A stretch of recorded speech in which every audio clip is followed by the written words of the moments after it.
طريقة جديدة للنصب والابتزاز الإلكتروني.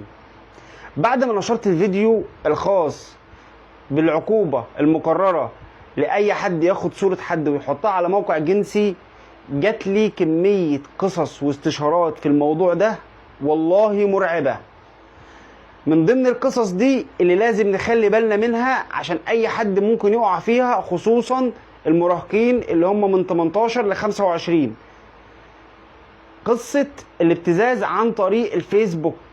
طب القصة ايه بالظبط؟ تابع الفيديو معايا للآخر، ويا ريت نشير الفيديو علشان كل الناس تشوف الفيديو ده، لأن الموضوع ده والله خطير جدا وجات لي كذا استشارة بسبب الموضوع ده، حاجات مرعبة. القصة عبارة عن ايه؟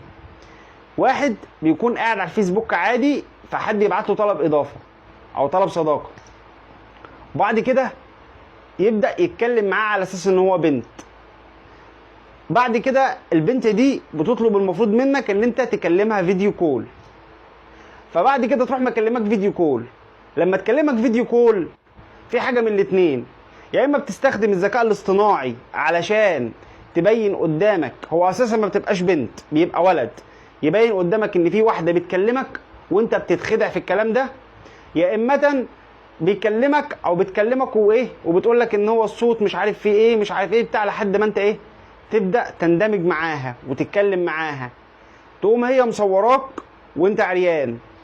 لما تصورك وانت عريان بقى، تروح جاية بعد كده او جاي بعد كده الشخص اللي بيبتزك ده او حاطط الفخ ده عشان يوقعك فيه، يروح باعت لك من واتساب او يبعت لك من فيسبوك ويقول لك انا معايا فيديوهات ليك وهفضحك وابعتهم لقرايبك واصحابك، وغالبا بيبقى حد ما تعرفوش او حد تعرفه وهو قاصد يعمل معاك كده وبيبتزك وبيضغط عليك بقصه ان هو عنده صحابك.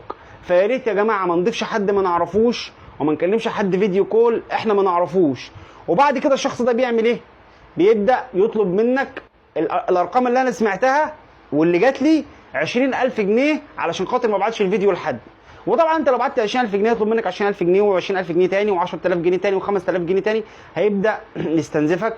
فيا ريت يا جماعه نخلي بالنا وما نضيفش حد ما نعرفوش، موضوع خطير جدا جدا. ويا ريت الفيديو ده يتشير وكل الناس تشوفه. فولو ولايك واستنوني في معلومه قانونيه جديده.